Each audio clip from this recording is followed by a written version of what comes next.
today.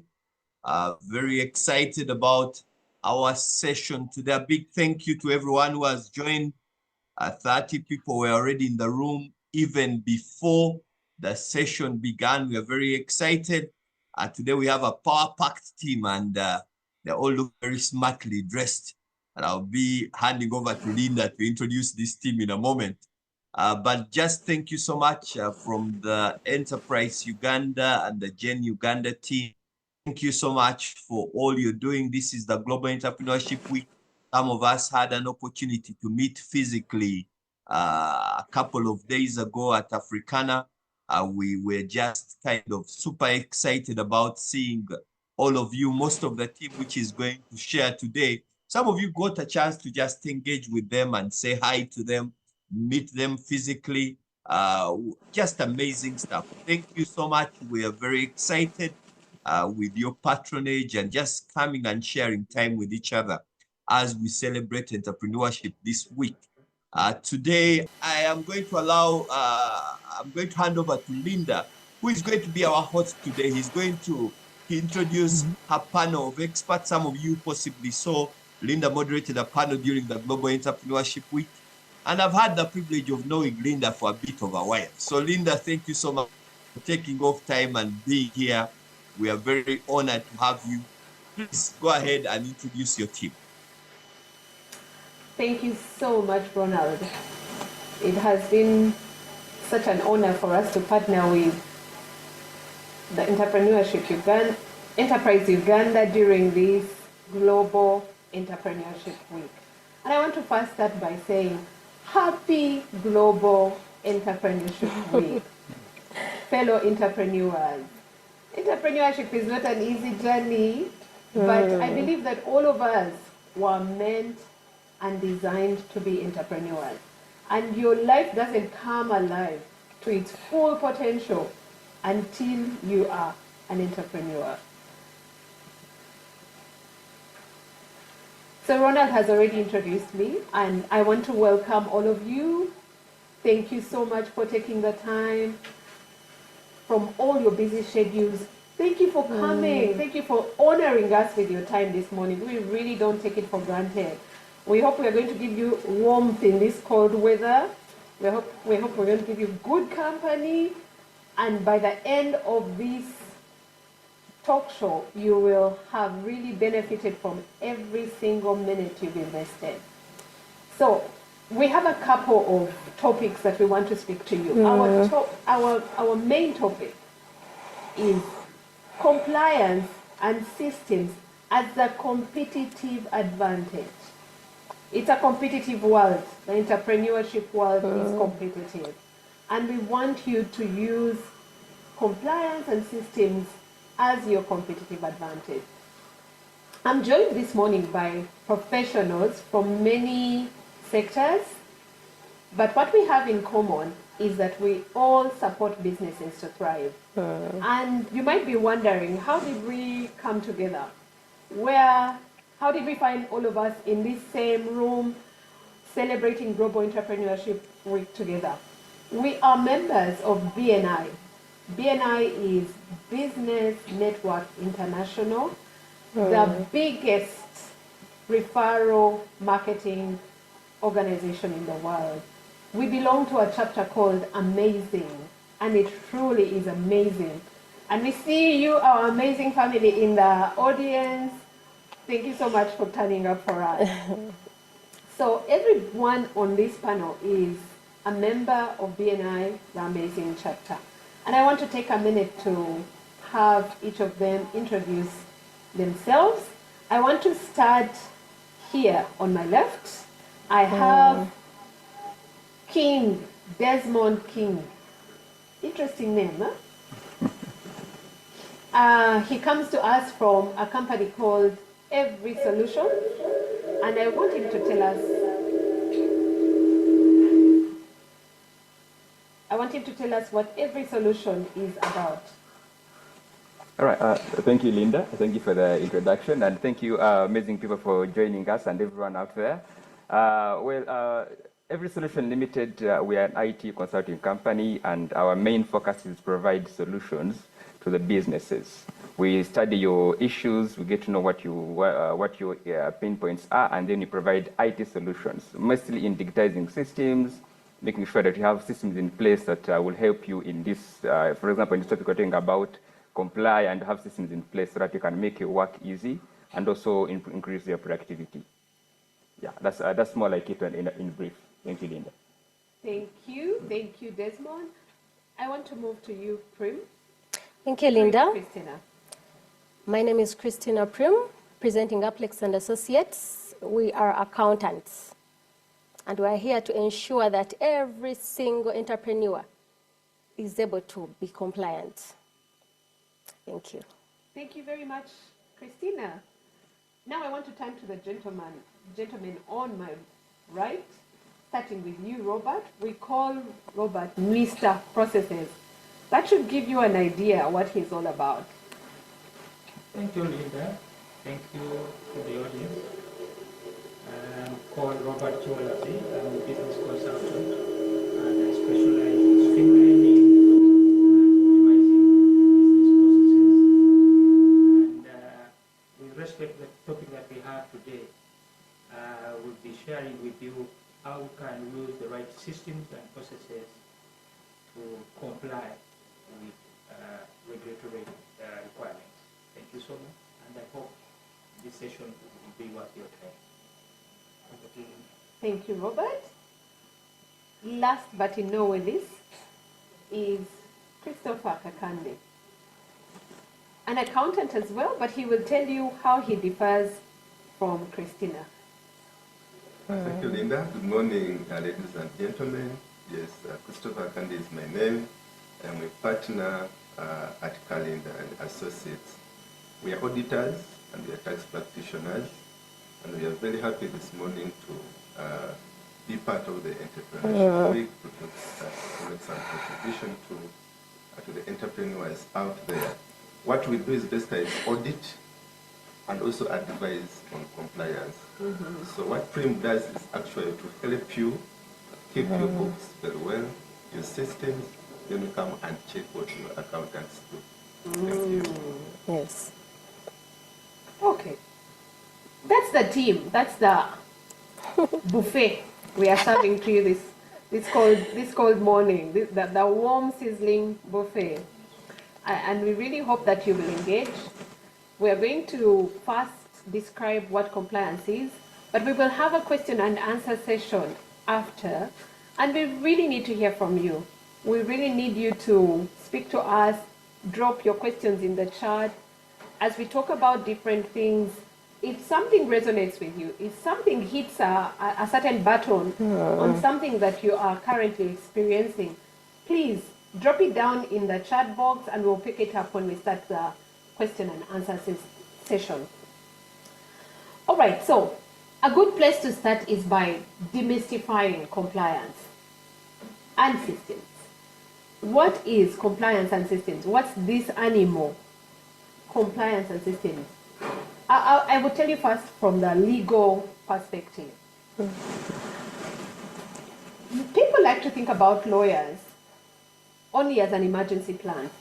When things have gone south, when police is already involved, when URA is already locking you up, when employees are already walking out on you, when suppliers and your clients are already unhappy. But when you think about compliance and systems from the legal perspective, we want to help you from the start. Are you registered as a business? Or do you have that beautiful name that is on your WhatsApp status and on the Kakande for your business, but are known to the government? Are you registered with the different regulators? Do you have contracts? Do you have policies? Are those policies aligned with the legal requirements that you have as an entrepreneur to your different stakeholders, to your employees, to your customers, to the government that regulates you? Don't wait for things to go south before you involve us. That's like waiting for your health to fail to go to a doctor. No, we are not there anymore. If entrepreneurship is for everyone, then a lawyer is for every business. And I want to hear from the rest of the team here. how does that tie in with what they offer clients? I will start with you, Pream. Break down for us compliance from the accounting world. Thank you, Alinda, Councillor Alinda.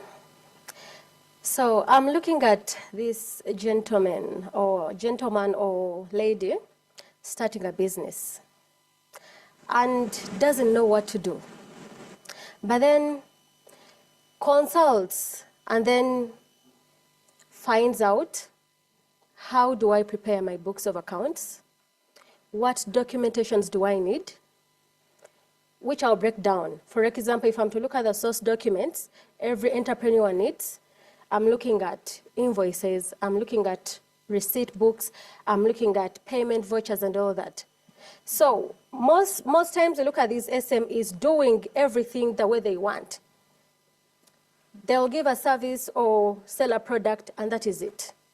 Mm-hmm. So for me, once these people seek our advice, this is where we come in and educate you or help you understand what compliance means. And by that, we are looking at the basis of accounting. Mm-hmm. That is where, before you sort the basis, you cannot actually be okay in your business, because that is where the tax assessments are coming in. That is where business fail. All of you have had these small businesses and big businesses failing. I will not mention any because I know most of you hear this in the news and everywhere. So before you sort the basis as you start your business, you cannot be fine. You cannot grow. When I go on the other side of systems, systems are tools and processes that helps you to ease in your business. For example, if you get QuickBooks, most SMEs will say, we don't have that money. They look at compliance as actually a cost. But when you look at these systems, for example, I'll give you an example of web accounting. It doesn't require you to pay anything, but it's a system that can help you keep up with compliance and systems at the same time. Mm-hmm. So which will help you survive from the URA and then the auditors themselves. Yes.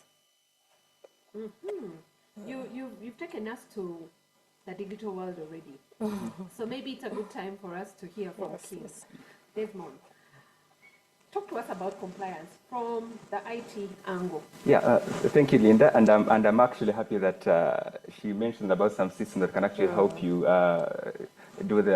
get all the basics started. And me, what I look at in this on compliance and system stuff is, for you to comply, the regulator or even your business partner, what they need to look at is data. So the question is, do you have the data? And where can you find this data? Like, you're talking about issuing invoices, for example. So let's say you want to look at the invoices issued for the past year. If I ask you for the invoices, if maybe the auditor comes, are you going to pull up files in shelves and then dust them off? Or do you have a system like QuickBooks, or you have a system that is integrated with IFRS, that you can actually go and download all the invoices, generate a report, and be able to give it to the auditor or maybe the accountant, or then so that it can help you if there's anything that is maybe you want to sort out with the regulator or URA, then it's easy because the data is there. So on my perspective, you must have the data to be compliant, because that's what the regulator, that's what everyone needs to look at. Your business partner, or even actually even if when you're going to get some bidding and doing all that stuff, there's information they ask for. That's for the books of accounts. When she wants to get those books of accounts, she asks you for this information. How easy is it available? Even when the auditor is coming to ask for information because it's coming to audit you, how easy is the information available? So how we come in is this information it's better if it's digitized. Yes. Right? So think about digitization. So all the things, the processes, the invoicing systems, integration with IFRS, have them digitized. So that when the regulator comes in, it's easy to just click, generate a report, then you can tell your books and everything, the numbers. You will not have it will be easier even from the legal perspective. Even when you want to protect someone or try to defend someone, you have something to look at. But if the file has been stolen or eaten by a rat somewhere, then it becomes difficult because it's not there. So in compliance and systems, the data has to be readily available, and it will make it easier for the business to run and also to be compliant when other parties and the regulators come in. Thank you. So what you're trying to say is that we have gone digital in our personal lives, but our businesses are still like how we were when we used to write numbers in a book.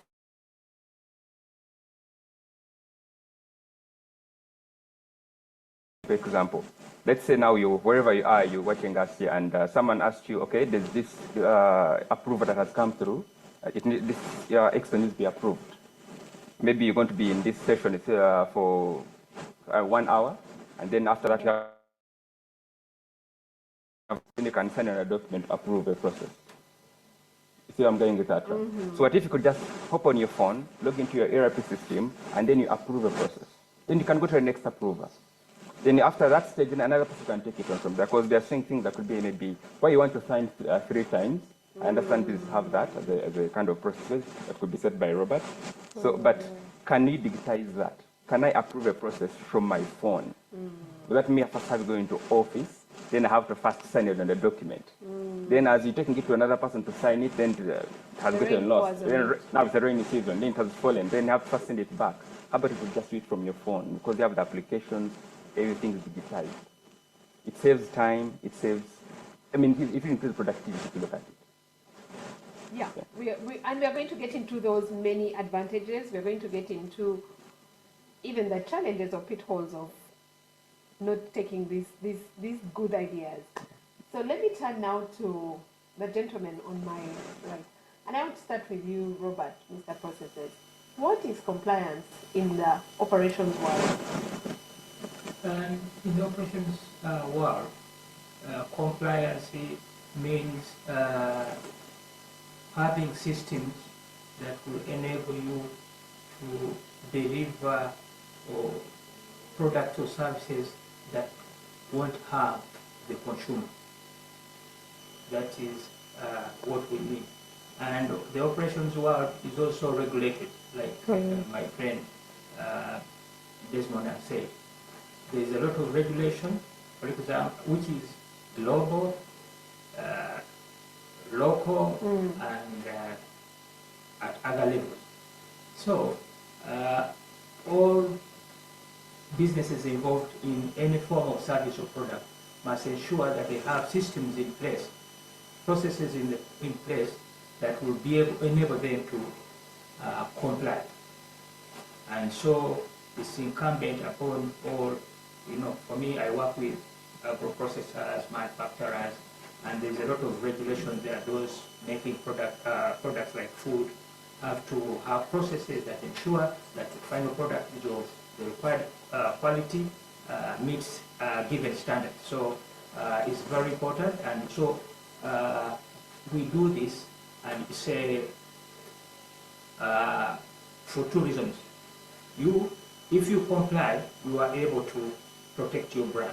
People will talk to you in good, you'll be in good books with the people that consume your product. But also remember that the people that you are serving must not be hurt or harmed by your product. So it's very important that we ensure that we comply, and what we do for them is to create a framework made of systems, people, and all sorts of elements that ensure that the product service you offer comply with the regulations that govern your trade. Thank you very much, Robert, for that. We've saved the best for the auditor. They come in at the end. So, Chris, talk to us about what auditing is from compliance from the auditing world. Yeah, well, thank you, Linda. From the audit perspective, I've listened carefully to each and everyone here. They've taken us through what the business owner needs to do for compliance and to have systems in place. Now, as an auditor, we come in, first of all, we understand your industry, and from that point, we try to look out for laws that you have to meet, but also as a business, we expect you to have internal policies and internal controls, either written down or not.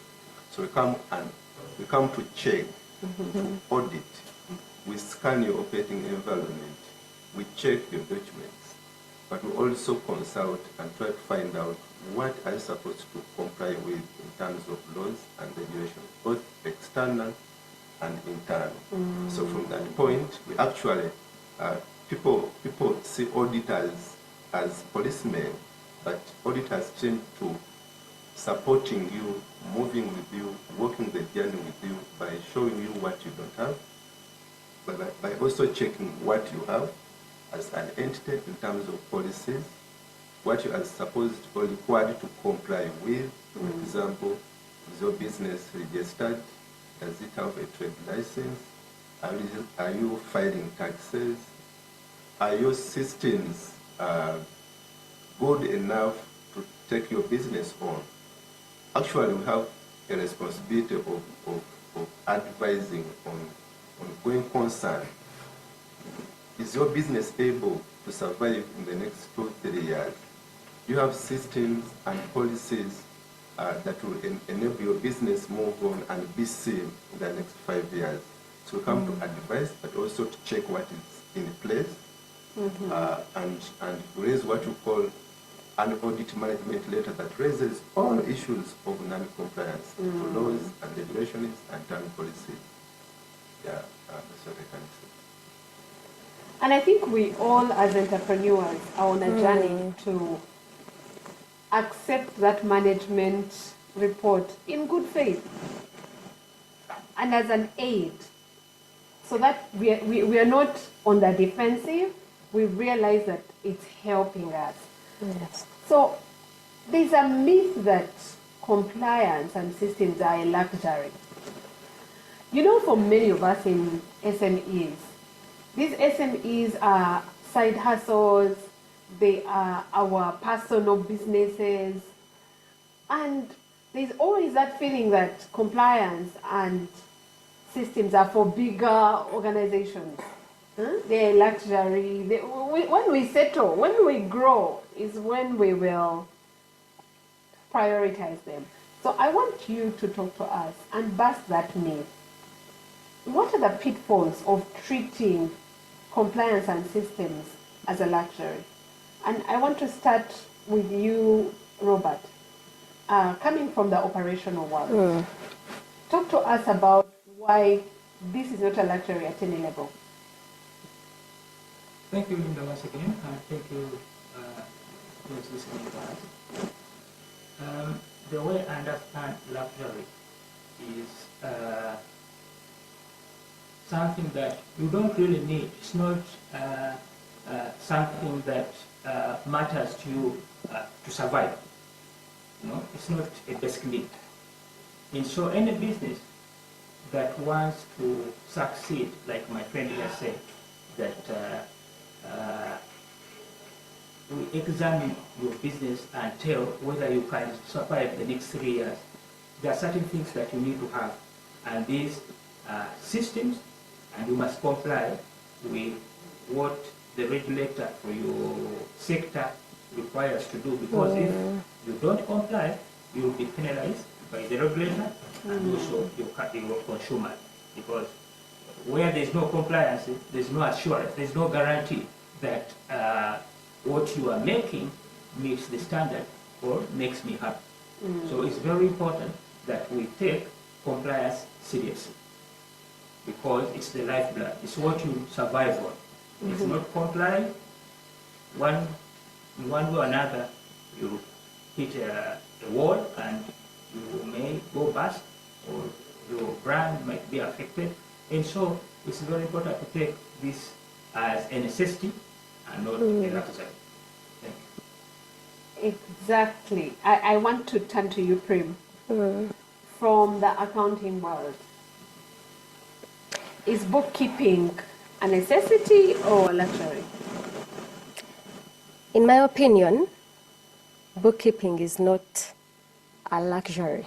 It is something everybody should take serious. And I'm very sure all entrepreneurs have heard that. To be compliant, one of the things that need to be in check are your books of accounts. Bookkeeping and record keeping recording every single transaction that you transact. So in my opinion, as much as SMEs are taking this as a big cost, as a luxury, it is something everyone must take serious because it is impactful. Everybody wants to create a business that is sustainable, that is going to outlive them. A business that grandkids, and also that lives in many generations. But if you're not compliant, if you cannot see what comes in, what goes out, or record all sorts of transactions, there is no way you can have a sustainable business. That is my opinion. Thank you. That's really spot on. But you know, part of the reason why it seems like a luxury is the challenges that comes with compliance. So I want to turn to the gentleman beside me and to start with you, Desmond. What are the challenges? Because I'm sure everyone seems to think about this as a luxury because of the challenges, because of the misconceptions about what it means to be, for example, digitally compliant. Yeah, thank you, Linda. Well, I think the challenge that I look at is, in this day and age, one thing you can appreciate that technology has grown, and people have grown, have learned so many things. Those days, it would be difficult to find a software developer, but now there are so many developers. There are so many systems out there, even for accounting and for everything. There's so many systems out there.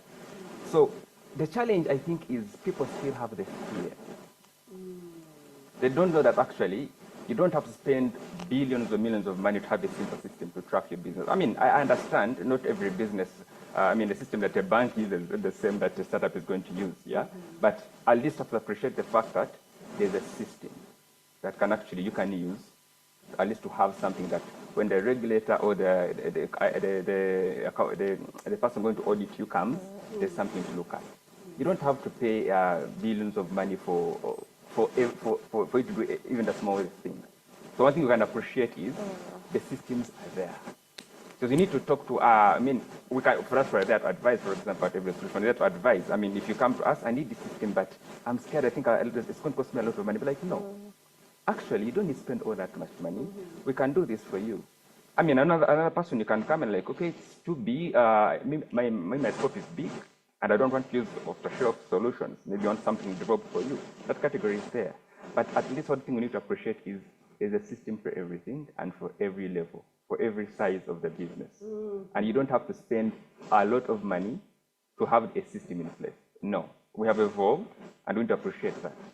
That is a system for everything, and for every category, and for every size of the business. So all the entrepreneur has to do is to kumanya size. Ideally, because I mean, let me break it down like this. Okay, without mentioning the names, we have the big people who produce maybe millions or tens of thousands of products in a day. But not everyone. There are other businesses in production that don't do that. They're doing maybe 50, maybe 20, maybe 100.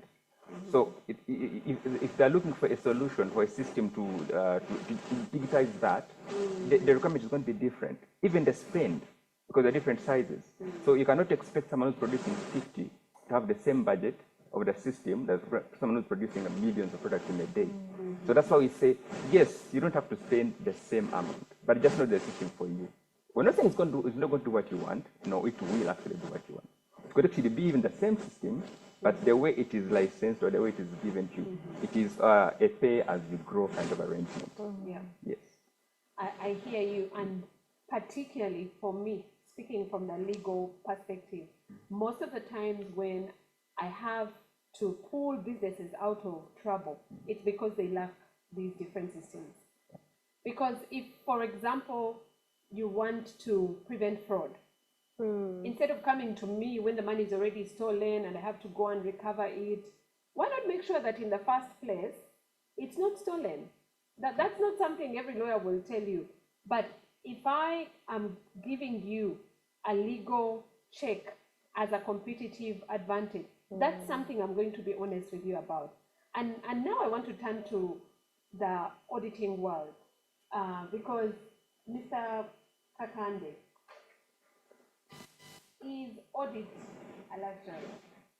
If it's not a luxury, what is the challenge? Why aren't people embracing auditing as a healthy part of their business processes? Thank you, Linda. It's audit luxury. I'll leave that to the audience after what I'm going to say. You see, having audit is like having a dashboard in your car. Every car has that meter that will give you indication of how much fuel you have, a temperature level, etc. Now, if you're running a business that doesn't have check, no one audits you. You cannot tell whether you have enough particles to take it from you. You cannot tell whether you are compliant with taxes. You are not actually aware which laws and regulations that have to comply, because the auditor will advise you on that. To me, that means driving a car that doesn't have a dashboard. So you actually don't know where you're going. Just wake up every single day. You have employees on board. Then you run business. And that's why actually it is true that most businesses don't survive in the first 5 years. From the registration, 5 years down the road, many businesses are down. Why? Because someone entered the car, started driving without seeing where they are going. But with audits, we look at all those indicators that will fail your car from running, from going. We advise, we prevent. There's no way a business can be run with audits and also implementing what we advise and raise in the management data, that such a business can fail. So if you're this person who wants to run a business for generations and generations, but also to run it profitably, do you need to engage services of the auditor? The answer goes back to the audience. Yeah, if you are like, I'm a good believer, a good once my business survives, and I know it will survive no matter the size of the auditor, no matter advice, no matter whether I am compliant or not. The thing is, chances are high that your business will not survive. So as entrepreneurs, I think we don't want to run businesses without assuring that I'll have this business in the next 5 years. But also a business like a kid, it grows with time from age 1 to age 5 to age 10, and business growth is actually being profitable and the net worth growing every single year. You can only achieve that if you are able to conduct audits, because audits will check what you have and advise what you don't have, but also will help you to make good financial decisions, planning, budgets, and all that. So for me, I'd advise that in your budget as a business, make sure there's some small portion for audit, because you cannot know it all. Most business owners only know what they are running their business. If it is a school, you know teaching and educating the kids. If it is an IT firm, all you know is putting up systems, networks, and all that. But you see, there is so much that we need to run a business. Now the auditor has to make sure that we make research on everything that you need to know to run your business, advise on that, and make sure that we actually see, we scan and tell what the future of your business will be today. Work with you and make sure that you are right on the road and you never drive astray. So it is very important that in your budget you put something for audit so that you are assurance of your business. And I think that there's a new tax requirement. I think maybe you can speak to, because there is a type of company where now audit is a basic need. Yes, I can talk about two, but the most important one and the most recent one, Section 16.5 of the Tax Procedures for the Act. And the business whose turnover is 500 million and above, there's a requirement that you cannot file your income tax return unless you have attached audited financials. Now, that requirement alone means that for as long as your business turnover is 500 million and above, you must have your financials audited. Why? Because the taxman wants to be sure that an external independent person has looked into what you are doing and actually confirmed that your financials are true and fair. The other one that I also want to talk about that is very important. Today we know that most businesses have tax issues, tax liabilities. So the taxman has come out and saying, look here, we can waive all your interest and penalties, provided you are able to pay the principal tax by a certain date, which is 31st December. This year? Yes, but who does the computation of determining this is the right principal tax, this is the interest, this is what you're supposed to pay in order to benefit from this waiver? The auditor will come and see all that and advise on what exactly you have to pay so that you benefit from it. And I think we all want to go there, where our turnover is 500 million and above. I don't think there's an entrepreneur that can say, let me make only 50 million so that I don't engage auditors. No, we all want to be billion worth businesses. So we must embrace the value that auditors bring to the table. So we've been a little bit negative. I want us to now go to the competitive advantage part. That's what really brought us here.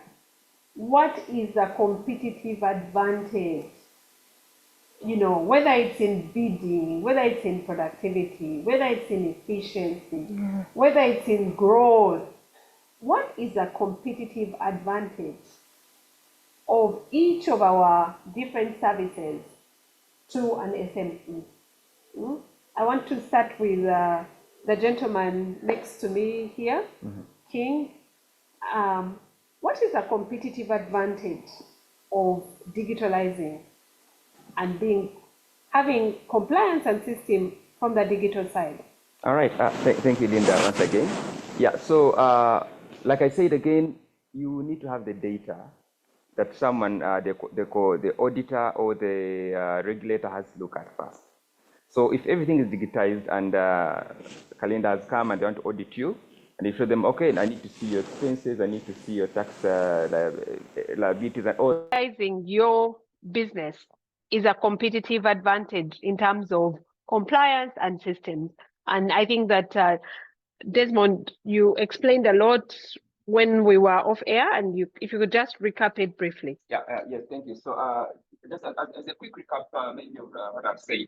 So we're saying for compliance, you need to have the data in place. Because we have to do. So you have the data, you have the data you need to give the regulator, the data you need to give the auditor, the data has to be real time. I was saying about if you cannot, the auditor cannot give you this stuff. I mean, you cannot give this information to the auditor, then you cannot direct your account. So maybe through the accountant. And again, you need to know where business is going. Because I know some of us from the beginning just look up and you go to work, you finish, but you find you pay for tax invoices, but you're not able to pay the liabilities. What's going on? What's happening? What are you doing wrong? And then if you can't have the liabilities, you cannot have the expense certificate. That means you can't have the expense certificate. You can't bid for any work because no one is going to give you work without a tax certificate. So all this comes back as a chain, as in have the data available, have the system in place, have it digitized, that it's ready to give up. So when the data comes in, they're going to pull files and then you don't satisfy maybe the file for maybe a different show. I know someone went with it and it got lost. Everything is in one single place. In a digital platform, you can retrieve. The auditor can look at it. The accounting person can look at it. The person can look at it. The legal person can look at that information. And then Linda, I think we're having trouble hearing Chris. He's breaking a bit. I know there's something wrong with his mic. Okay, can you hear us now? You're very clear, but Chris wasn't. Oh, you mean King? Is your mic on? Maybe we can just check if I think if then his mic Chris is on. can mute his. One of the things. Okay.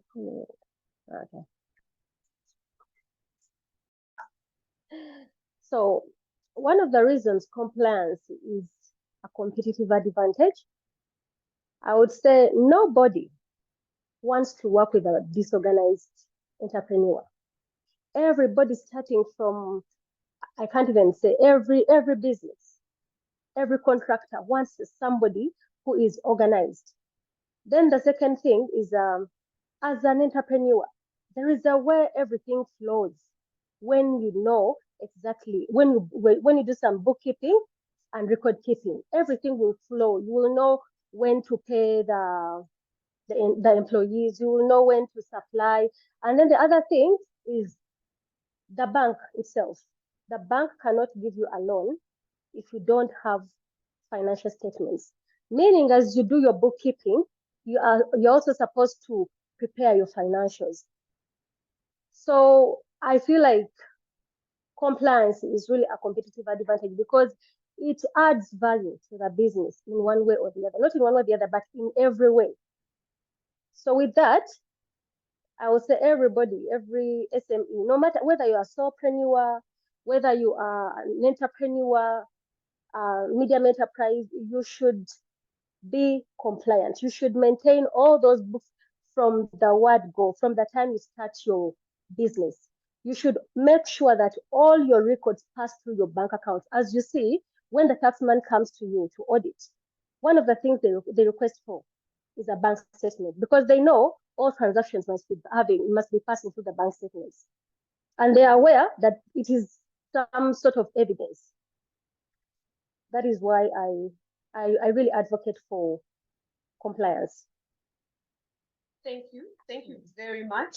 I think that is very clearly captured. I want to turn to the auditor. I think we've all been there when you're taking part in that bidding process. They ask you for audit reports for, I don't know, 3 financial years, 2 financial years, even 1 financial year. You're knocked out. So, Chris, how can we make auditing our competitive advantage? Well, I think just to begin with, understanding the fact that, like I said earlier, that you cannot run the business without checks and balances. So once we accept that that is a very key component in your business, then because I would expect that every business would actually begin a year with budgeting. For example, this is November, we are going to December, and then serious entrepreneurs have started analyzing their performance and their reports for this year, and then they are drafting budgets for next year. So in those budgets, we expect that to address projection, because like I said, the business has to grow. If your performance this year, if, for example, your profit margin has been 10%, maybe you want to be 15% next year. So consider all that in your projection. So one of the expense lines in line with accounting and compliance, let there be a small budget on audit. Audit services like things can also vary depending on the size of the business. Don't think that audit services are only for the big businesses, for the industries, for one, Coca-Cola, and so on. As small as you are, you can still afford a certain budget, certain package of audit services. For as long as you know that you're not running the business alone as an entrepreneur, but you have partners like us who actually move with you, support you professionally, technically. The auditor has an obligation and a duty to do research on it. So for me, I think it is a matter of accepting the fact that, okay, I cannot run a business without checks and without someone supporting me out there. That's what I can say. Okay, thank you. Thank you very much, Chris. I want to turn to Mr. Processes. What is the competitive advantage in having processes in place, systems in place? How can SMEs benefit? So help them see why they need this. All right. Thank you, Linda. In a business, of course, everybody is in a business for a reason. And that's captured in what your goals and objectives are. So for you to be able to realize those goals and objectives, you must have a competitive edge over your peers. And so from the process and systems point of view, you need to have systems and processes designed to ensure that you have a competitive edge over your peers. And this, you may adopt a strategy, for instance, of being the lowest cost producer of a product. And what that means that your processes, systems, and other associated competences in your business are able to give you that low cost producer stats. And so from our side, we can support by designing systems and processes, structures, and get involved in your strategic formulation to ensure that when those are aligned and connected, then you have a competitive edge over your peers. You are able to produce at a lower cost. And if you're all selling at the same rate in the market, and your production cost is less, then the margin will definitely be bigger for you compared to your peers. So that's how we can ensure that compliance and systems in place will make you achieve that goal. Thank you. You have really hit the nail on right on the head, because at the end of the day, if you have a certain goal that you're targeting, all your processes should drive and focus on that goal. You know, instead of looking at the output, you need to look at the input and see what should I be putting in that gives me what I want. And I think that King was explaining to us earlier from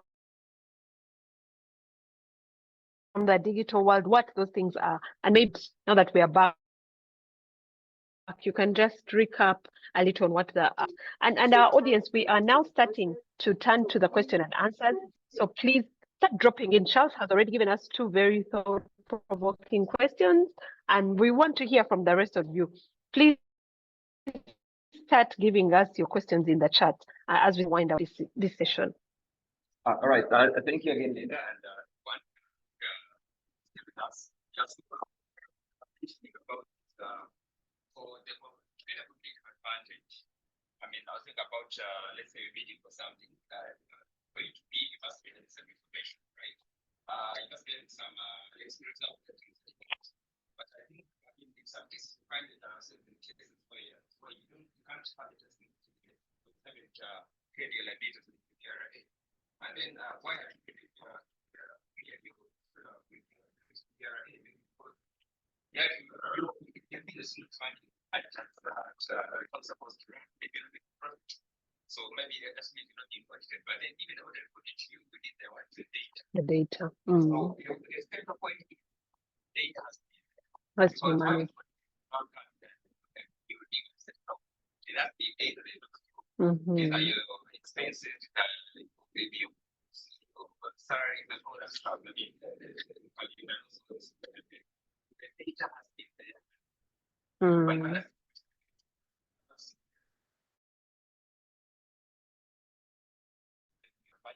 It's easy to say, okay, this is, for example, this is our auditor, these are loans that are sitting for subsidizing those liberty.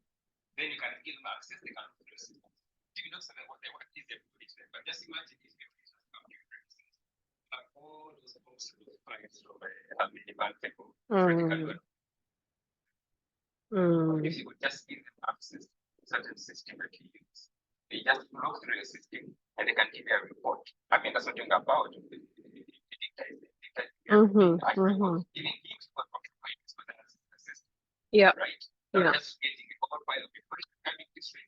They go through this text for the whole pile of So for all these things and have a bigger advantage, the data that people put to assist you. The legal team, accounting, Linda, we are still having trouble with Chris's sound. It's not. Okay, so now we want to turn to you, our audience. I don't. King, can you try again? People have really been wanting. I don't know. I think everybody needs to hear what King is saying. That's why it keeps disappearing every time he. So try one more time. All right. I'll just do loud and clear. And yes. I think now we can hear you. Oh yes, that's great. So I was saying, to get a competitive advantage, you're trying to, let's say, bid for a certain job or certain contract. Now, on the bidding, one of the things that you need, there's something. Okay, the common thing that is the TCC, the tax claim certificate. And I was getting to that in a way that how do you get to have the TCC given to you? It means you've cleared your tax liability. Now, how do you get to clear tax liability? It means your business is running properly. Yeah, I mean, people are paying you. After you get your raise money, you clear the income tax, you clear the VAT, and all that stuff. But how do you get to that for you to make sure that your business runs properly? Yeah, you need to be audited. The accounting people need to be doing their work smoothly. How would they do their work smoothly? They need data. Data has to be processed. The data has to be processed and easy, not just a matter of processing, it has to be processed easily. How do you process data easily? It has to be digitized. Why am I saying it has to be digitized? I'll give an example of the auditor is coming. I used to see this thing in the past, but I hope people are transferring away from that. There's that week of auditing when the auditor is coming, and then they give them the boardroom is now going to be used by the auditor. Why? Because all the seats, all the shelves are going to be filled with files, right? So there are files all filled in the boardroom and everywhere because the auditor is coming. So you have to go through file by file by file. Now, what are you doing with that? First of all, you're cutting off the boardroom. Secondly, you're giving the auditor a lot of work, and even a bigger room to make mistakes because they have to go through file by file, and then you find there's a file missing. Then you have to check through the previous employer who left. Maybe they want to get her their file. So, what if you could have the system like say, I need to look at your financials. I say, okay, Kalinda and Associates or Aplex. These are the logins. Of course, like after signing all those NDAs with the legal team again, then you can have access to the system, access the information they need, because everything that you have is in a central place, is digitized. Yeah? Then from there, okay, whatever is being done, whatever process is being done in terms of expenses, in terms of pay as you earn, in terms of everything is right there. Right? So it's easy for information to be accessed and processed. Yeah? Because data has to be input. In computing, we say it has to be input and that be processed. Then from there, the auditors can actually advise you because you're giving them accurate information. And by the way, another thing that I think another mistake that we do is the shortcut, right? Because since the information is not there, the minimum just cook up something, right? But that ends you in the wrong place because at the end of the day, you're just hiding your wound. Yeah, you're going to the doctor, but you're telling them, I have a headache, but when it's a stomach pain. So they don't know how to guide you. So you have the right information, it's easy to access, and it's accurate, and it's then the auditor can actually look at the proper information through the system at digitized. They can actually do this in the comfort of wherever they are, even if they are anywhere they can audit you and give you the proper report. Instead of you having the files that are going to be lost, maybe there's a fire, maybe there's something. You have everything digitized, because it makes it easier for the data to be processed. Then you can make a decision depending on accurate information that has been given through to the auditor and whatever, so that they can advise you accordingly. So that's why I say digitizing still gives you a competitive advantage, because when you do that, you have accurate information that your partners or the auditors or regulator can rely can base on to give you advice good advice. And also you can actually also be compliant with all other regulators. Because as you know, of course, people out there, as you're bidding for anything, trying to get a contract, there are some things that comply to. So if this data is not there, then you have an issue winning those contracts. Okay, last, still on the competitive advantage of the different compliance issues that we speak to, I want to turn to Chris. What is the competitive advantage of having an auditor that services your needs from the auditing world as an SME? Well, thank you, Linda. Linda. I'll directly go to business certainty is one of the key reasons why businesses must be audited. But also stakeholder trust. When I talk about stakeholder, I mean your other business owners, your suppliers, your customers, then the government. Stakeholder trust is very key. In business today, we acquire loans. For every single loan for business, you ask for audited financials. We get issues with URA. Sometimes it is true that URA may wrongly assess you. The only way you can manage that assessment that was not right, URA will need audited financials. Why? Because they may not trust what you give, but they trust what the auditor has actually approved that is right data. We know about so many other business opportunities like bids. The first thing we'll ask for every bid is for you to present your audited financials to see your performance. But also when I talk about business certainty, I talked about auditors advising on your business going concern. They give you assurance that this business is able to move on to the next years.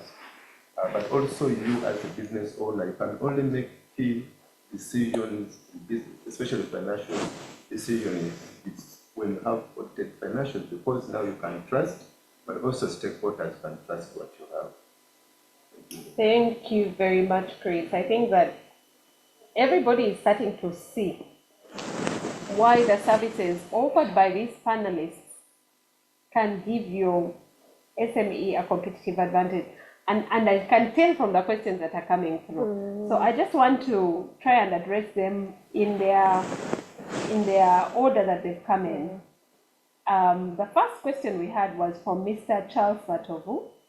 And I think that this question goes to Enterprise Uganda. Maybe Mr. Mukasa, you'll help me with it. He said, how best can Enterprise Uganda support rural-based enterprises in assessing affordable legal, IT, accounting, audit, and process services that every enterprise needs? That's over to you. And then he says, is there any detailed directory of such business providers that can be shared or accessed? And then we had a question still coming from, I think it was Charles, and I have lost some of my questions because I had a drop in my internet, but maybe Christina, if you're still on, you can help us. Maybe Mr. Mukasa, you can first start by giving us an answer to that as we capture the rest of our questions. There was another question from Mr. Matovo still, and then there was a question from Josephine and another from Habiba before I dropped off. So Ronald, do you have an answer to this question, or shall we go to the next one? I thought I was in a safe space today. I didn't have to answer any questions since the panel is clearly there. But thank you, Mr. Matovo, for that lovely question. I think one of the things which we are trying to do in the business development space is really driven by what we call the National BDS framework, which has an aspiration to be able to see how do we answer the question to the specific question which Mr. Matovo asked. This question of how do we have mass BDS? It means how do we bring services closer to a business which is in a beam, a business which is in Sironko, a business which is in Toroko? How do we bring services closer? And I think it's a big question because people feel the majority of good services actually really around Kampala. And I think it's driven by market. That's where the biggest market is. So the aspiration of the BDS framework is to see how do we make sure we have mass BDS. And we are starting on that journey together with every partner in this. It is led by the Ministry of Finance and the Ministry of Trade and Corporate Industry and Cooperatives, specifically the BDS department, to kind of say how do we bring it out. So one of the first things which has happened is that there is what they call the National BDS database, where we are trying to capture people who are delivering different services. I think from the panel here, you notice that people who support businesses come from different directions. Some are quite organized. For example, the accountants, they have a body, the lawyers have a body which governs them. Some are not yet there, but what the framework does is that we just want to at least make notice of who is located where. So the framework is, the database is ongoing. We have about, I think, close to 170, which is such a small number. It's a drop in the ocean, but we are hoping that that number can keep growing. It can be accessed on our website and a couple of other websites. So if you go to the Enterprise Uganda website, there is something called the BDS database. So you just click that and you can be able to fill. But I think for me, possibly the bigger answer to that question is what we are doing during the Global Entrepreneurship Week. One of the things which is key is that there are many people who are supporting businesses in different ways, and they support them in different setups. I mean, Linda mentioned earlier that this team is from BNI. BNI allows people to be able to create business for each other, well, at least link each other to business. That's a form. There are people who support businesses like Innovation Village, like a couple of incubators in Makerere and a number of other places, Outbox. All those support businesses in a certain way. At the district level, in many districts, we have an office called the District Commercial Officer, whose job it is to be kind of the government business development person. Actually, the business development, business commercial officer is best known for being the registrar at the district, especially of cooperatives, but he usually supports with some of those audit services and a lot of that. So I totally hear Bwana Charles about the fact that it's not yet there, but the journey is on, and that's what the ecosystem is trying to do. And actually, the Global Entrepreneurship Week is about highlighting the people who are doing amazing work. We're excited about BNI, which has allowed us into their space, and they have supported us in many ways. But there are so many partners who are out there who are doing this work. So the question is how we get them closer. A lot has to be done, but a lot has started, and that's the comfort. So that would be my response to that question. Okay, thank you. I want to turn to the second question, which was also from Charles. And I want each of us on the panel to take just 30 seconds to answer him specifically from our fields of expertise. He says, what are those must-do compliance areas that a startup or small enterprise should ensure it's up and enforced in its own setup? And Charles, I want you to know that each of the areas represented here has that minimum, like that basic part. I'll tell you from the legal world, you should be registered. Don't trade when you're not registered. You're going to mix up your personal life with the business life, and that liability is going to intertwine and spread over to other aspects of your life. 2, whatever business that you're doing, have a standard contract for the primary service. As a lawyer, I have engagement letters for all my clients. I want each client that engages me to be very clear on what my terms are. If your service is, if you're a landlord, have that template that is a tenancy agreement that a lawyer has reviewed that covers what the pitfalls for your particular tenants are. If you are a school, if you are a hospital, whatever client uptake form, let it have a legal binding part that has the most basic things that make your business work, so that you don't end up in a situation where when liability comes, you're starting from zero. But I want to give a chance to each of us here. What are the must-have basics for your field for every SME? And we can start with you, Robert, and then we'll go over to Pream. Thank you, Linda, again, and thank you for those listening to us. And from the business consultant process and systems point of view, it's very important that when you're starting a business, there are certain elements that you must align and connect. And these are, when you're starting a business, you have a strategy on how you want your business to operate. And you have basics like this. What kind of revenue will my business be generating? And that means you must know what you are selling, how much you will sell, and at what price, to be able to know that this business can generate income and support itself. Next, what are the systems? What are those daily tasks that must be done in the organization? So you need a production system if you are in production. Of course, you need an accountant to capture the your income and expenditure. How many people must you be having to run the business?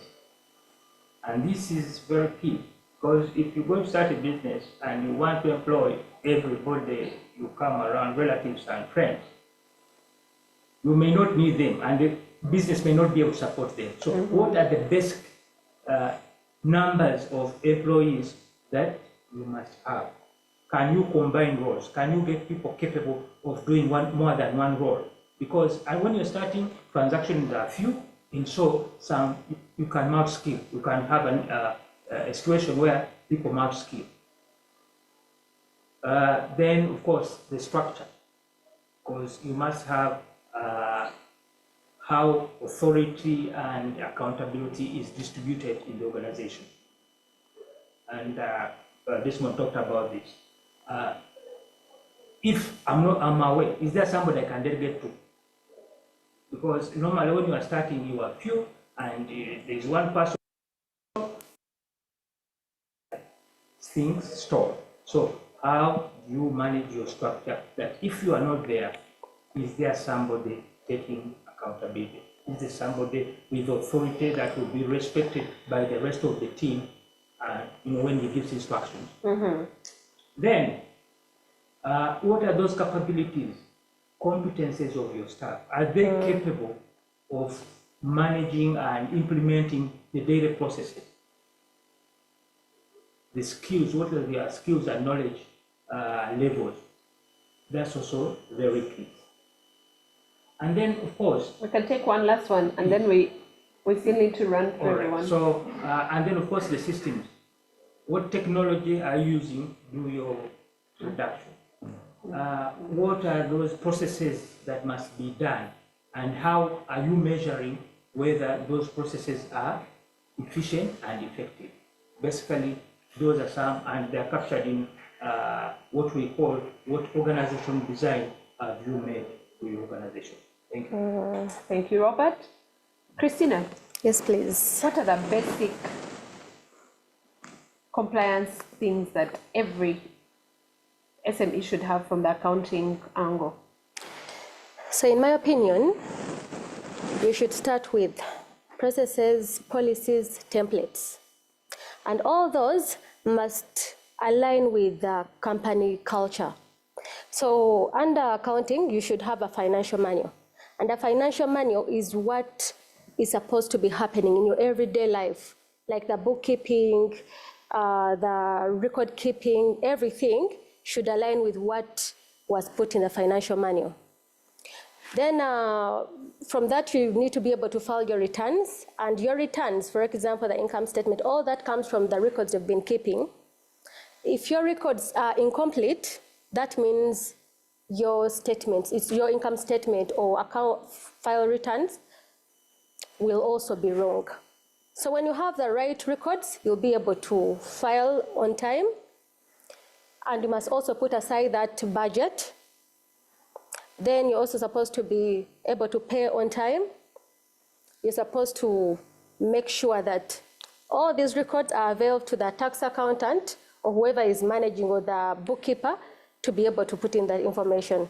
Then lastly, you must be able to prepare your financial statements and make sure that you're liquid all the time, because that is what keeps the company going and moving. That is the fuel of the company. Without money, without funds, your business will not be able to survive. And finally, these records, the financial statements, will be checked by the auditor, because most accountants are doing their thing. You entrepreneurs are leaving everything to the accountants. That is why most of them are stealing from you and you have no idea. Most of you are putting in numbers, and when your RA calls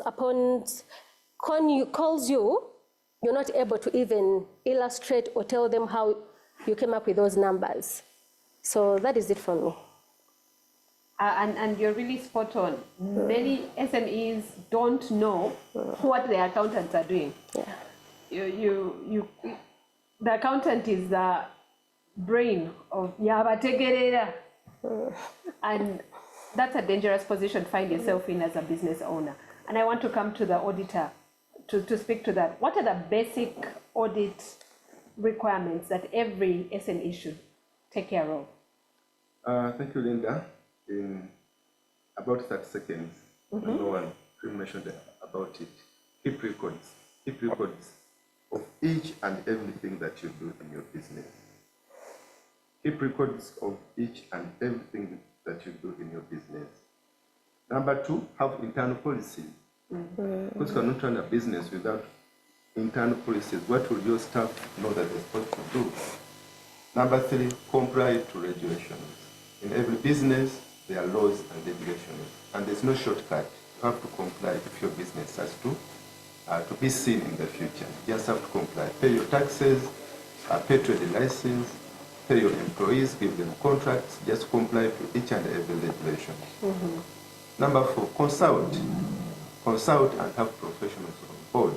Not all professionals are expensive. There are those ones that you'll be able to actually afford, but there are also professionals who not actually need to be paid. Have friends on board who know the different, who can give you different support. Yes, some friends will actually be willing to support you, but the thing is, consult and use professionals. Finally, separate yourself from the business. Don't pick school fees from the business bank account. If it's a supermarket, don't pick sugar from the shelves and just take home. Your aunt daddy has come, you just pick kilograms and give. Separate your business from your personal expenses. Yes, that's all I can. Linda, I want to pass on something lastly, something small. Yes. Christina? Dear SMEs, most of you complain that, when transport, I cannot account for airtime, I cannot account for this. So I advise you to get a payment voucher. So anything related to those expenses where you cannot get a receipt, make sure you put it in the payment voucher. At least that stands as evidence to the taxman and whoever needs it that you're able to what? You're able to comply. So don't let all this go to the taxman for them to judge you or to assess you according to other businesses. Make sure you have these records as expenses that will also help you as a deductible. Yeah. Every expense must be tracked. And I think that is where the digital man comes in. Yeah. Every solution, his company is called Every Solution. What are the basic solutions? We might not be able to afford every solution, but what is the bare minimum digital systems and compliance as an SME need? Yeah, well, thank you, Linda, and I want to appreciate my colleagues here. You really made my work easy because he kind of answered the question already. Yes, it's talking about having all these systems in place. But if your accountant is doing what they're doing, how do you get to know? Do you have a view? If they go, or they have to go, they are going to go with the file that they worked on, and then they are going, we have to, once they disappear with the file, you can't find it anywhere. So If you have a system, accountant is doing their part, yes, but whatever they're doing is in the system. You also have a view of what is happening. I'll give an example. Let's just run an example like of a hotel, right? You're not there, but guests are being checked in. So you're setting a hotel, right? So guests are getting checked in and all that. But as a business owner, as a hotel owner, are you going to be on site, seated watching how many guests have come in? Then I'm like, okay, let me take my box. And then I also check what the people are going to give me at the reception. I don't think, no. When the people have actually checked in their guests, wherever you are in Hawaii, on a beach somewhere playing golf, should be having a view of how your hotel is doing back in Uganda. So the system must be put in place. So it comes back to the same thing. While you are away, while you're somewhere attending to something, and the other people that are doing whatever they're doing, because I mean, if you're running a business that you're talking about here to go generation and stuff, you have people that are running a business for you on your behalf, your employees and your partners and stuff.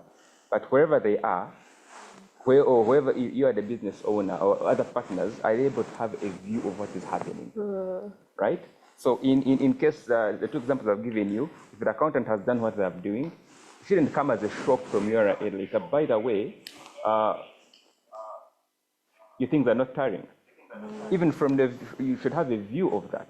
If it's a hotel and guests are being checked in and they're telling you, we haven't had business this month or this week, you should have a view, because the policy that you're talking about, Robert's talking about the president have put in place, the president is there. A guest coming into the hotel has to check into the system. Even when I'm away and I say, okay, today my hotel has worked like this, I've checked in 30 guests or there's no business, then you know you're aligned. Then after that, then you can make and help you make proper business decisions that you can, the auditor will look through, your accountant will look through, legal people will look through, and then you have the basic of starting that business. At least a system has to be there. And I always ask this question: what business process can you do from your phone, from your smartphone? If it's nothing, then you need to check. Then you're only using your phone for leisure. It's a leisure. Your phone is not a business tool. Yes, and I think mostly that's why we have smartphones, because it's not only for leisure, but I need to be able to something as simple as replying an email. Yeah. If you have first to get to office to respond to an email, a business email, then there's a problem. There's a problem. Yeah. So the simplest question should be, what can you do from your phone? And I'm not talking about WhatsApp or going to say, okay, approve on WhatsApp. No. If I've submitted something, can I get a notification and then say approve or comment on that? So that 2 years later, when my phone is not there or so whatever, there's just a system somewhere we can refer to and track that. Yeah. Thank you. Okay, thank you very much for that. I have a few questions here that we really should honor. Habiba, who works in clearing and forwarding, says, what are those necessary documents I need in the files? And I think that Desmond has already explained that as much as possible, let it not be files, let it try to be a system. But I think that this question has already been answered by different people. Pream talked about invoices, payment vouchers, tracking as much as possible every business transaction.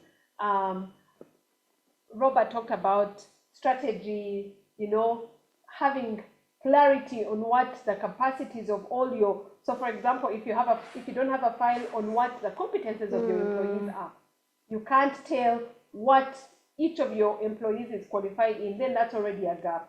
And I think that Mr. Kakande has also already given us a. So think about all those answers that they've given and look at what documents they need to be able to file and then digitalize that. Josephine had a very good comment where she said she appreciates that formalizing businesses, but there needs to be addressing of challenges. And I think this is for Enterprise Uganda. And she says, in a nutshell, more effort should be put in addressing the challenges and conducting mass awareness of the available milestones in compliance journey of businesses. For me, compliance reminds me of those days when people would die from diseases and we would not know what has killed a person. That's what is happening to businesses. Businesses have a very high mortality rate, and only compliance can help you tell what is the specific illness you need to treat for your business. So I want to go more to some of the questions. Alex Semlo says, what future compliance trends should SMEs prepare for to be competitive? And are there incentives or funding options available for SMEs that prioritize compliance?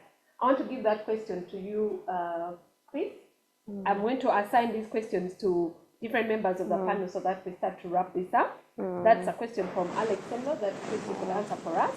And then I want to go to the next question.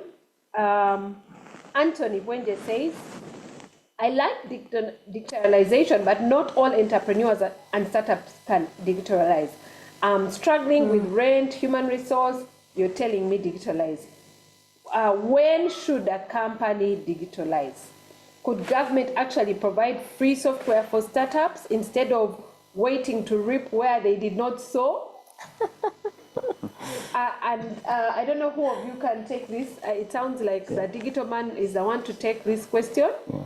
Then I want to, there's a question here that says, Pream, maybe you can take this for us. From Mugume Moses, help me explain a simple system that someone who has capital as low as 5 million can employ in their business to be able to comply with the authority and be able to grow. What is that basic system? And I think that system, the most basic, must start from the accounting world. We have accounting. So you answer that. So now that I think let me just find a question for Robert, as the rest of you, we can start with you, Chris. Yeah, Alex is concerned, he wants to know the future compliance trends.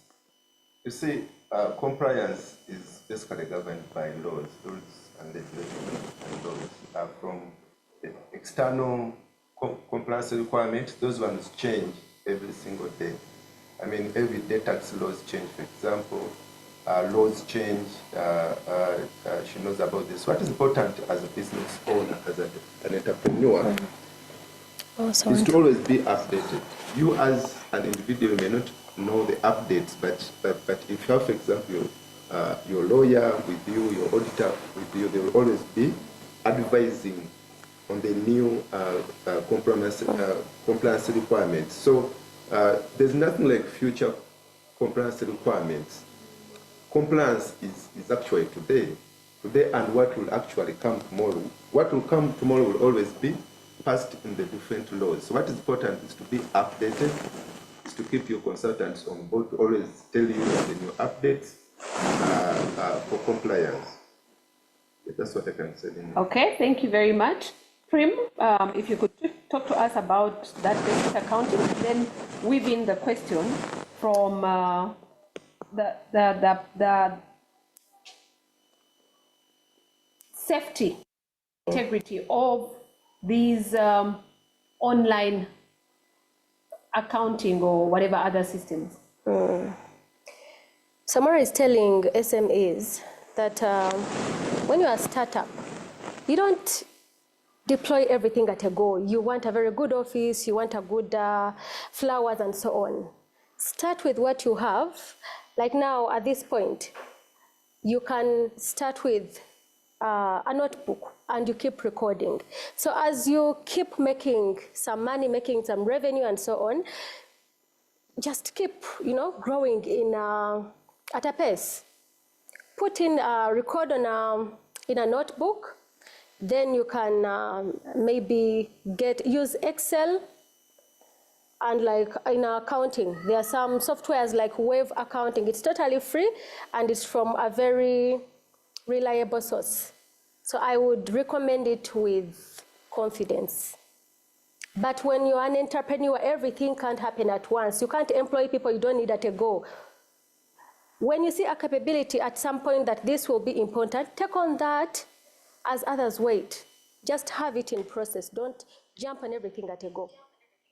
So like, I'm trying actually to come in at also the point of the question for King. Okay, King, can you talk to us about the bare minimum? Yeah, thank you. And I think this is a question that came from, this is Bwenje Anthony. Yes. Yeah, about when should the company digitize, yes, right? And it's actually an interesting question because you're saying, could the government actually provide free software Anthony, one thing I can tell you is, trust me, you don't need the government on this, because there's way a lot of software out there, a lot of it for everything. Even for HR management that you're talking about here, even for all this, it's available. Like I was saying, there's for every size of business, yeah, there's a software for it. But as you grow, maybe the software that you're using, it can't scale. They need to go to shift a bigger one that you have to pay for sums of money or like buy licenses to use, right? So, for example, in accounting, I'll give you an example of web accounting. I mean, that is free. You don't need the government to sort you on that one. Then for when should the company digitize? Me, I will tell you from right from day zero, because well, if it's free, then why not use it? Yeah, because not everything has to be paid for. By the way, you see, most of the issues we fear to take on systems or things because we are not aware, right? But what I can assure you is once you consult, like I think Alinda talked about this, get some professionals you can consult about each and everything. Once you have, like remember, I say information is power, yeah? Once you get to ask about it, but isn't there something? Do I need to pay 10 million? Do I need to pay? I had someone ask about 5 million if you can have something. That's money to get you something. That's a good money to get you a good system. So get people you can consult and they can actually guide you in every area. And in their profession, they can always guide you. So not everything has to be paid for. And what I mean paid for, of course, someone might, it could be a friend, it could be a colleague, it could be a consultant, it could be a pro bono service, but get someone to advise you. And it's not like you have to pay a lot of money or sums of money when for everything. That's why I was giving an example, like for every size that you're operating at, there's something that there's a solution for you out there. Yeah?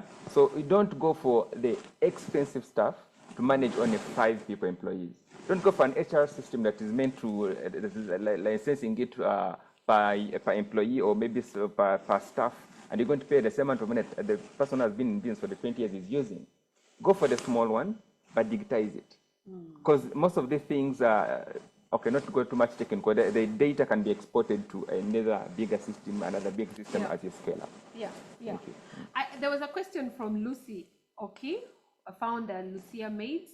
What's the difference between sole proprietorship, partnership, company, and other company? A lot of time, sole proprietorship owners are at a disadvantage when competing for bids and other grants. And I think that this is a question that I can help you with because this is a legal question. They are all vehicles. They are all vehicles that can help you achieve your commercial objectives. But the same way you can say, I want a border, I want a car, I want a Mercedes, you have to know the market that you're targeting. Because if, for example, the person that is sending out a bid wants a truck and you have a border, of course you're not going to compete. And I hate to use that analogy, but sole proprietorship is the most basic of the business entities. In fact, for a sole proprietor, all it is that you, as Lucy, you're trading as the business name. There's no difference between you and the business. The relationship between you and the business is one and the same. When they sue Lucy Mates, they are suing you, Lucy. So as your business grows, as the liabilities grow, as you start to enlarge and want to offer more people, it's important to separate yourself from the business. And that's where the company comes in handy. So you can start as a sole proprietor, but when you want to grow, when the territory starts to enlarge, the safer thing to do is to convert that sole proprietorship into a company, because a company has separate legal liability from you, the human being. Someone can sue the company and you, the owner, the shareholder, are protected because the company is regarded in law as a person of its own. So there are different types of companies. You need to speak to a legal professional to help you choose the best one for your business need. And don't be afraid to start small, but also don't remain comfortable in being small and fail to grow to an entity that is more appropriate for the needs of your customers as they grow. So it's not a conversation we can finish. This is something that we are taught in law school for a whole term. But what I want you to know is that it must match the particular business that you're doing. So I want to turn to Robert. There was a question about how you choose the employees, and I think it ties in a little bit with the business needs on operations that you speak to. Thank you, Linda, again. And yes, I would like to say that number of employees are determined on a case-by-case arrangement. You must know what tasks you have to accomplish in a day, in what process. So once you have that information, you are able to tell that in a day, these are the processes that we do. And this is the time we spend on each process. And then, of course, once you have that information, you are able to tell whether you need one person to do that or you need more than one person to do that. Take, for example, supposing you are in the business of making gonja, a snack called gonja, that is deep fried or dried, whatever the case may be. You know very well that gonja must come, it must be peeled, it must be sliced, then put in an oven or a solar dryer. So you have now to know how long does it take you to peel? How long does it take you to dry? And if you can do that in stages, one person can accomplish those jobs and you need one employee. You don't have to have say, I need somebody who peels. And when he finishes peeling, he can hang around or can go. I have one who has to watch the machine drying. So it's very important to know how, what are the process steps, how long they take to accomplish, and then you'll be able to determine the number of employees you need and to apply across board. Thank you. That is really spot on. Our time is up. We have to close this. We have two more questions that we want to address. I want Mr. Kakande to speak to the tax question in just 1 minute. And then I want Christina to answer the question on how do we, there are competing priorities. Do we stay afloat or do we stay compliant? Which one do we go for? In 1 minute, and then we will give our parting shots to you, our wonderful audience, and then it will be goodbye from us. So, Chris, 1 minute, please. Taxation. Yeah, Emmanuel in Subuga is concerned about taxation, that income tax is usually 30% over the world. And this comes back to wananchi in the form of social services in other countries.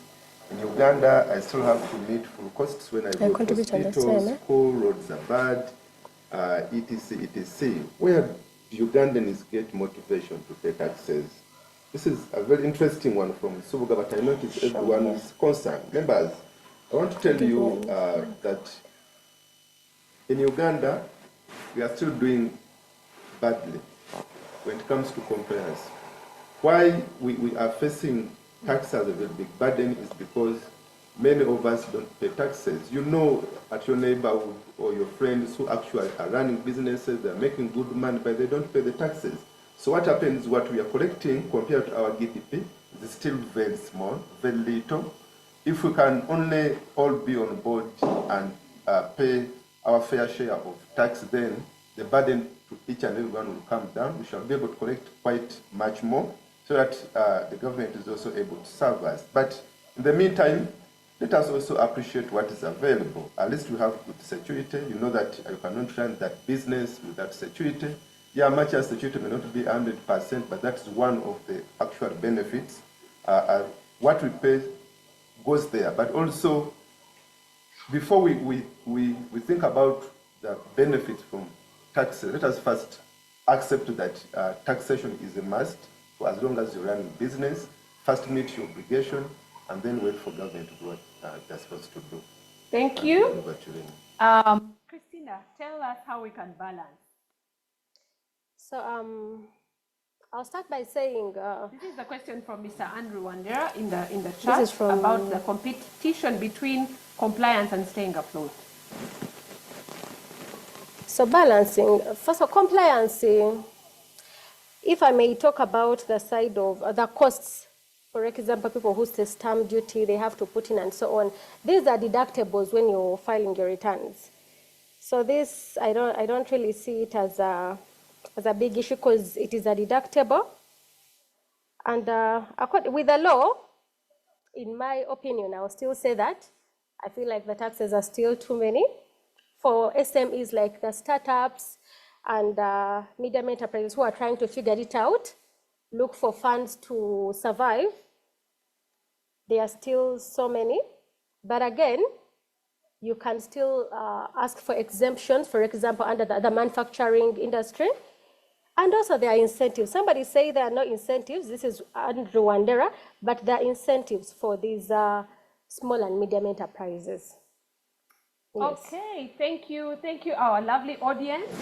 We have gone a few minutes past the time we wanted to spend with you, and we want to thank you for honoring us with your time. So we just want to say our goodbyes. Each of us is going to take a minute just to once again emphasize what is your parting shot. You've heard the fears from the SMEs. You've heard why compliance is not yet a priority for them. Just speak to them and encourage them in your closing shots. We'll start with you, King, then we'll go to Robert, come to Chris, and lastly, Pream. Yeah, thank you, Linda. As we wind up, I just want to say that if you have a smartphone, then you can digitize the process. So it shouldn't be a big issue to say you need to digitize. So if you have a smartphone and you can digitize, there's something that you can digitize, or there's something you can do with your phone. So please, let's have all the things digitized so you can make work easier to be compliant. Thank you. All right, thank you. My closing remarks, ladies and gentlemen, the world is regulated and the regulation is going to continue. So we can only find means to comply, and we need to have processes in our organizations, in our businesses that enable us to comply with those requirements. Thank you. It was a pleasure sharing with you, audience. It was a very good opportunity from Enterprise Uganda. I can only say, as I end this, that make sure you have your dashboard on, don't be caught by surprise. Pream? Always, not being compliant is like driving a border without an ailment. An accident can easily hit you at any time. So compliance is very important, and starting with your books of accounts.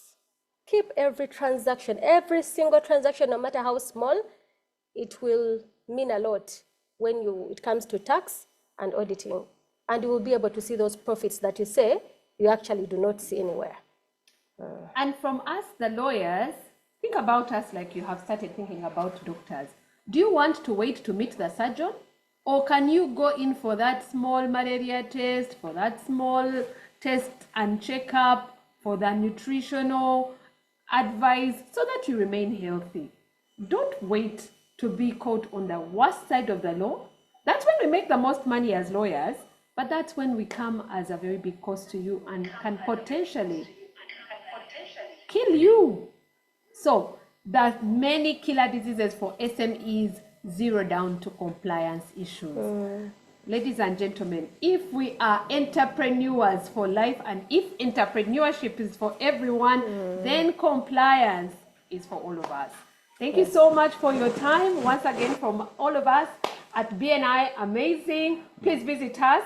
We meet every Tuesday at 6:30 a.m. at Skies Naguru. We'll be so happy to have all of you. You continue the discussion with all of us and many more other professionals. We'll be so excited to have you.